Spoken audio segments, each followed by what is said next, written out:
Hey everybody, it's Belinda. Tell me about a time you overcame an obstacle. So when you're in an interview and they ask you, tell me about a time you overcame an obstacle, I want you to take a minute to actually think about the question and the answer. And when you answer the question, the answer needs to be how you succeeded, not something that you failed with, because they want to know how you overcame the obstacle. So think of an obstacle that you had in work life. A lot of times some of these type questions, you want to already have a story in mind. When you know you're going on an interview, there's some stories that you already want to have in mind. You want to have a success story. You want to have a how you dealt with coworkers type story or team player type story. And you also want to have a story on how you overcame obstacles. So that way you don't have to think too long of a time when that actually happened. And you can put the words together easily and smoothly. So you want to think of a time well ahead of the interview where you can answer these type questions. So tell me about a time you overcame an obstacle. Think of an obstacle, specifically if it relates to the job you're going after, the job you're interviewing for. So think of a type of obstacle that you may have on that job that you encountered and how you overcame it. So that's how you would answer that question. How do you handle stress? So that's a good question. A lot of people ask that question because, work is stressful and work can be very, very stressful. What they want to know how you handle things under stress. So how do you handle stress, or what do you do when you're stressed out? They want to know, what do you do? Because maybe the job that you're going after is stressful and they want to know how you're going to react to that. So a lot of times, what I like to tell people is, I try to handle stress the best way I can. I try to do a lot of preventive measures so that when stress does come, it does not feel as heavy. So preventive measures for me would include meditation. It would also include meditation. It includes, I take at the end of my shower, I always do a cold shower because it kind of shocks the system. So that's part of my meditation, and exercise. So I do meditation, cold shower, and exercise. Those things help my stress level. And by doing those things, when stress comes, it doesn't affect me as hard as it would if I wasn't doing those things. So when they ask you that question, you can say something similar if you do things to prevent stress as much as possible. But they want to make sure that you're not going to freak out or anything like that. How early should I arrive to Zoom for an interview? That's such a important question right now, because a lot of people doing interviews on Zoom. I always tell people you want to arrive between 10 and 5 minutes early. And the reason is a lot of times you could have technical difficulties. And when you sign in for Zoom, they can see that you arrived early, because most of the time they'll get an email that says such and such is waiting to be let in for the Zoom room. So they can see that you arrived early. That's the equivalent of arriving 10 to 15 minutes early before a face-to-face interview. So between 10 and 5 minutes, you want to go into the interview, you want to sign in to Zoom, make sure that that way you're ready. And when they come on, because a lot of times, they may start the Zoom early just because they see you're there. And it's a good sign. So what is an at-will work state is a question that's on here. And that's a really important question, because a lot of states are at-will work states. And what that means is that you don't have a contract to work with them unless you sign a contract. Meaning you can quit whenever you want to, and they can fire you whenever they want to, as long as they're not firing you for discriminatory actions. So at-will state means they don't have to keep you, and or you don't have to stay there even though you're miserable. So at-will work state means, again, that you don't have to stay on a job that you don't like, that you're not happy with. And they don't have to keep an employee that they're not happy with. It's an at-will state, so we can let you go. Employer can let you go as long as they're not being discriminating against you. Is it okay to ask about growth opportunities when you were hired for an entry-level position? Yes. And you should ask about those type of things. You should ask, what's the growth here? What's the next steps? What's the next level higher than me? So if I'm coming in entry position, what's the next level outside of that? And what are the qualifications? And et cetera, because that shows that you're interested in being there for the long term. So when someone asks you, or when you go to an interview and they ask about, when you go to the interview and it's okay to ask about growth opportunities when you're hired for entry level position, because it shows that you're interested in the job. It also shows that you want to be there for the long haul, and you want to know, what are the next steps.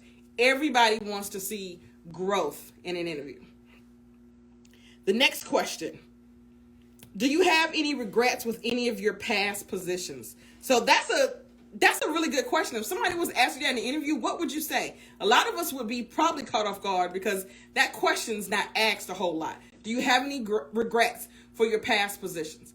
I would always answer that question with no, because you either learn or you succeed. Your past position, you may have hated it. It may have been hard. It may have been all these negative things, but you should have learned something from it. If nothing more than, I'll never want to work in that industry again. But you learned something. So you wouldn't know that if you hadn't crossed that path. So I always tell people that, I don't have any regrets. Would I make some decisions differently? Maybe so. But I don't have any regrets for the decisions that I've made so far. I learn from them. I learn from them. I'm continuing to learn from those decisions. So you don't want to say that you have any regrets for that. Unless, I guess the only way I would counter that would be, unless it, has to do with your background. Maybe you got arrested or something like that. Then you could kind of add that. And even in that, you can say you learned something if it was something that you did 10, 15, 20 years ago. How do you request telework if you're sure you could perform your duties from home? So right now we're all telehealth working or teleworking from home, a lot of them, and a lot of employers are, okay with that. Prior to the pandemic, a lot of employers would have frowned upon working from home, would have thought you can't be successful working from home, that you have to come into the office. But this past year has proven that a lot of jobs can be done at home, even ones that we thought couldn't. What you can do is you can show your employer that the benefits of you continue to work from home, to show how productive you are from working from home. That doesn't mean that they're going to go with it, but you can show those statistics for yourself, not for other people, but for yourself. On, you have an office set up, you want to tell all these things, because if you want to continue work from home, you have to show that you're productive. A lot of times, on TikTok, and I see that all the time, and I laugh too, but on TikTok, there's this one trend that goes, okay, thanks for this. We're ending the Zoom meeting, and somebody slams their computer down and goes to sleep. That's hilarious. I always laugh when I see that. But in real life, some employers do think that. Some employers think that after the Zoom meeting, employees are done working, pretending to work, or they roll out of bed 2 minutes before time to log onto the computer. And that's not what you want to give off if you're trying to actually work from home. You want to show that you're productive. You want to show that you're getting things done. You want to show that you're still professional. Because again, I've seen it too. We've all seen those Zoom meetings where there's one where the lady thinks the camera's off and she's like, hurry up. There's one and she's drinking, a whole lot of things. And it's all funny. Again, I laugh too. But employers are going to think, is that what they're really doing when they're working from home? So if you want to telework, and especially if you're teleworking now from home, you want to continue to show that you're professional, that you are still getting things done. Hopefully you're even being more productive, because that will be in your favor. If you can show that you're more productive at home than you are in the office, then of course they will be all for people working from home. The other trend that's happening now is what we call a hybrid. So a lot of people want to continue working from home. And there's a lot of people who are ready to come back to the office. And there's nothing wrong with either one of those sides. You know, a lot of people comfortable work from home, and a lot of people tired of being at home and want to come to the office. And what a lot of employers are doing now is called hybrid work, where even when there's a staff meeting, the employers are in the office, and you got employees are in the office, and employees are working from home. Everybody has their computer up. So they're still like they're doing a Zoom meeting, so that the employees at home will still feel connected, and yet we're all still around the conference table. So a lot of people are doing that now. A lot of employers are doing that. It's called hybrid, because you still have half of your people at home and half of them at the office. Now, there's some good and bad to that, because for some it's still kind of awkward when you're in the same room trying to do a Zoom. You know, you have that static noise that comes on. So there's still a lot of workarounds for that. And, you know, people are doing the best they can to make that work. But that is the new trend now, called hybrid employment. If I am working remote, how can I request this option permanently? So yes, again, what you want to do is, if you're working remote from home right now, then hopefully you're being successful. Hopefully you're being productive. Not the last 2 weeks and we're supposed to go back into the office and now let me show that I'm productive. Hopefully you've been productive the entire time. The entire time you've been working from home, hopefully you've been productive, because then your actions, your work speak for itself. You can say, you know, when I was working in the office, I was producing 60%. When I'm working from home, I'm at 75, 80%. You know, I feel more comfortable working from home. As you see, I'm still producing my numbers. I'm still hitting my numbers, etc. It's all going to go on data. You know, it's all going to go on data. If you can show that you're more productive, that you and the company, your employer is benefiting from you working from home, they're going to be all for it. But if it doesn't show that you are being more productive than you were in the office, and they're not benefiting you, they're going to ask you to come to the office. You know, I anticipate that by the end of May, a lot of employers are going to want people back into the office, unless, again, you can show that you're more productive at home. And in doing that, a lot of people will, you know, adapt this hybrid program of half of your people work from home, half of them working in the office. How do I share my ideas for change with my supervisor? So I hope that you have a good relationship with your supervisor. I have videos on YouTube channel about how to have a good relationship with your supervisor, because that's important. You know, you don't always have to like who your supervisor is. You may not always agree with your supervisor, but you want to try to have a good working relationship, because that is how you be able to work together, come together, and get a lot of your ideas across. So if you have a good relationship with your supervisor, then it's just a conversation.